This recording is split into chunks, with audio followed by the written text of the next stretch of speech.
পাইতা না। তা আমাদের দুনিয়াতে বাঁচতে হইলে, আখিরাতে বাঁচতে হইলে কি লাগবো? আল্লাহ পাকের দয়া লাগবো। বলো কি লাগবো? আল্লাহ পাকের দয়া লাগবো। দয়া ছাড়া পৃথিবীতে মানুষ বাঁচতে পারে না। দয়া ছাড়া মানুষ পৃথিবীতে বাঁচার কোনো অধিকার রাখে না। আমরা যে দুনিয়াতে বেঁচে আছি কার দয়ায়? জোরে বলেন, কার দয়ায়? আল্লাহ। জোরে চিল্লা বলবেন, কার দয়ায়? জবান কে দিছে? বলেন, জবান কে দিছে? জবাব দিছে। আমি যখন আল্লাহ পাকের কথা বলি, যে ব্যক্তি আল্লাহ পাকের কথা কয়, ওই কথাটা হইল দুনিয়ার সর্বশ্রেষ্ঠ কথা। এই মুখ দেওয়ার জন্য তোমার কি কথা বাইর হয়? শ্রেষ্ঠ কথা বাইর হয়, দাবি কথা যেন বাইর হয়।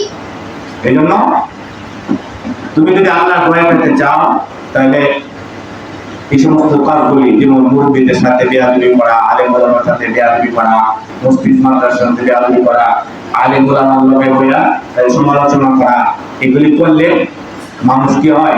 পিতা মাতার সাথে বেয়াদবি করলে, পিতা মাতার কথা অমান্য করে চললে, উস্তাদের কথা অমান্য করে চললে, মুরব্বীদের কথা না মানলে, সম্মান না করে, আর তার মানে এরা সর্বদাই সবসময় বিনয় হয়ে থাকা। বিনয় বুঝিনি, সর্বদা বিনয় হয়ে থাকা। বিনয় হয়ে থাকলে তুমি বড় হইতে পারো। সাহাবায়ে কেরাম নবীকে এরকম ভাবে নবীর সামনে নিজেকে সুপর্দ করে দিয়েছিলেন। নবী, আপনি আমাদেরকে যেভাবে চলার জন্য বলবেন আমরা ওইভাবেই চলবো। এই জন্য সাহাবায়ে কেরাম কি হয়েছে? বড় হয়েছে, সুন্নাত মানুষ হয়েছে। এই জন্য আলোচনার বিষয় হলো শাওয়াল মাস। এই শাওয়াল মাসে মাহে রমজানের যে একটা তাকওয়া পরহেজগারি, এই মাহে রমজানে বোঝা যায়। মাহে রমজানে আল্লাহ পাক রব্বুল আলামিন আমাদের উপর রোজা ফরজ করেছিলেন তাকওয়া হাসিল করার জন্য। তাকওয়া অবলম্বন করো। যদি কোন ব্যক্তি তাকওয়া হাসিল করতে পারে, অবলম্বন করতে পারে, তাহলে সে কি হয়? মুত্তাকিন হয়। সে কি হয়? মুত্তাকিন হয়, পরহেজগার হয়। মুত্তাকিন হইল দুনিয়ার সবচেয়ে বড় দামি বস্তু, যেটা হীরা মুক্তার চাইতে দাম। তোমার সারা শরীরে হীরা জওহরাত দিয়া ভরা, দামি দামি কাপড় তুমি পরেছো, কিন্তু তুমি মুত্তাকিন হতে পারো নাই। তোমার বাড়ি আছে, তোমার গাড়ি আছে, তোমার দামি বাড়ি, তোমার দামি গাড়ি, তোমার অনেক টাকা, ট্রিলিয়ন টাকা। কি টাকা? বিলিয়ন, ট্রিলিয়ন, ট্রিলিয়ন টাকার মালিক তুমি, কিন্তু তুমি মুত্তাকিন না। তুমি কি না? তুমি মুত্তাকিন না। তাহলে তোমার এই বাড়ি গাড়ি বিলিয়ন ট্রিলিয়ন টাকা, তুমি বিসিএস ক্যাডার হয়েছো, তুমি হাফেজ হয়েছো, তুমি আলেম হয়েছো, কিন্তু তোমার ভিতরে কি নাই? মুত্তাকি নাই, পরহেজগারি নাই। তার মানে তুমি আল্লাহকে মানো না, তুমি রাসূলকে মানো না। আল্লাহকে দুনিয়াতে মানো নাই, তুমি রাসূলকে দুনিয়াতে মানো নাই। তাহলে তোমার এই দুনিয়ার হায়াত জিন্দেগি বরবাদ। কার মতন? জানোয়ারের মতন। কার মতন? যারা জানোয়ার, এরা মুত্তাকিন হতে পারে না। তুমিও মানুষ হইয়াও মুত্তাকি হইতে পারো নাই। তাহলে তোমার মধ্যে, তোমার জিন্দেগি আর জানোয়ারের জিন্দেগির মধ্যে কি নাই? কোনো পার্থক্য নাই। মাদ্রাসা শিক্ষা অর্জন করো, আলেম হও, হাফেজ হও, কেন? যেন আমি আল্লাহকে চিনি, আমার সৃষ্টিকর্তারে আমি চিনি। এটি মাদ্রাসা শিক্ষা। আল্লাহ বলেছেন তাকওয়াল্লাহ রাসূল বলে হিকমা। মাদ্রাসা শিক্ষার মুখ্য হলো তাকওয়া হাসিল করা। ইলম শিক্ষার মুখ্য হলো তাকওয়া হাসিল করা। মানুষ শিক্ষা অর্জন করার পরে কেউ কি হয়? অফিসার হয়, ইঞ্জিনিয়ার হয়, ডাক্তার হয় না? ইত্যাদি ইত্যাদি, সচিব হয়। যে যে বিষয় নিয়ে এটা অর্জন করে, ওই বিষয়টাই সে কি করে? হাসিল করে। সচিব লেখাপড়া অর্জন করলে সে সচিব হয়, ঠিক আছে নি? সায়েন্সের লেখাপড়া অর্জন করলে সে হয়, সে ইঞ্জিনিয়ার হয়, ইত্যাদি ইত্যাদি। তাহলে যে বিষয় নিয়ে সে লেখাপড়া করে, ডাক্তার, বক্ষবিধি, ঠিক আছে নি? তারপরে বলো, তারপরে তোমার নিউরোলজিস্ট ইত্যাদি ইত্যাদি, মেডিসিন ডাক্তার, যে বিষয়টা নিয়ে সে লেখাপড়া করে, ওই বিষয়টার কি হয়? সে দক্ষ হয়।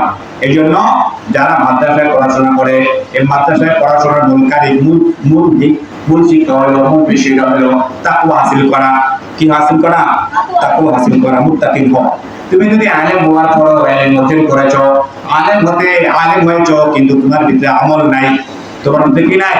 তোমার ভিতরে আমল নাই, তোমার মধ্যে পরহেজগারি নাই, তাকওয়া নাই, তাহলে তোমার ভিতরে কোনো ইলম নাই, তোমার ভিতরে কি নাই? কোনো ইলম। এজন্য আল্লাহ পাক রব্বুল আলামিন মাহে রমজানের রোজা আল্লাহ বান্দাদেরকে দান করেছিলেন, আমাদেরকে দান করেছিলেন মহব্বত কইরা। কি কইরা?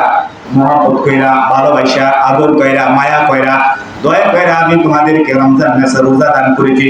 যদি তোমাদের একটু কষ্ট হয় রোজা রাখতে, রোজা যদি রাখো, তুমি একটা দামি বস্তু পাইবা। স্বর্ণ পাইলে হীরা মুক্তা পাইতে কষ্ট লাগে না? টাকা পয়সা উপার্জন করতে গেলে, হাফেজ হইতে গেলে কষ্ট লাগে না? আল্লাহ বলেছেন তুমি যদি মাহে রমজানে রোজা রাখো, যদি রোজা রাখো তোমার জন্য একটু কষ্ট, না খাইয়া থাকা, পান না করিয়া থাকা একটু কষ্ট না? বিড়ি খাইতে পারো না, সিগারেট খাইতে পারো না, পানি খাইতে পারো না, তারপরে কানা খাইতে পারো না, এরই কষ্ট, পান খাইতে পারো না, এরই কষ্ট। তুমি যদি দিনের বেলা সুবে সাদিক থেকে নিয়ে সূর্যাস্ত পর্যন্ত, সূর্যাস্ত পর্যন্ত তুমি উপবাস থাকতে পারো, নিয়ত কইরা যে আমি আল্লাহর জন্য রোজা রেখেছি। আল্লাহ বলেছেন তোমার একটা জিনিস হাসিল হবে, এই জিনিসটা পৃথিবীর সবথেকে বড় দামি মূল্যবান জিনিস, সেই জিনিসটার নাম হইল তাকওয়া। তাকওয়া মানে পরহেজগার, আল্লাহর ভয় অন্তরে প্রবেশ করানো, আল্লাহর হুকুম মানা, রাসূলের তরিকা মতো চলা। আল্লাহর হুকুম দুই ধরনের, একটা করণীয়, একটা বর্জনীয়।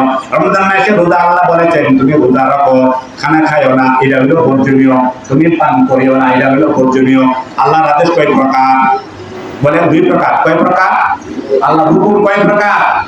হুজুরের আদেশ দুই প্রকার, ডাক্তারের আদেশ ও হুকুম দুই প্রকার। বলেন এই ওষুধটা খাইলেন, এই জিনিসটা খাবেন না, হুজুরা বলেন আপনি এই কাজটা করবেন, ওই কাজটা করবেন না, ঠিক না? আল্লাহ পাক রব্বুল আলামিন বলেন, মাও বলে, বাবা বলে, সবাই বলে, কোন দুনিয়ার মালিকও বলে মিয়া আপনি যখন আমার এখানে কাজ করবেন এইটা করবেন, ওইটা করবেন না।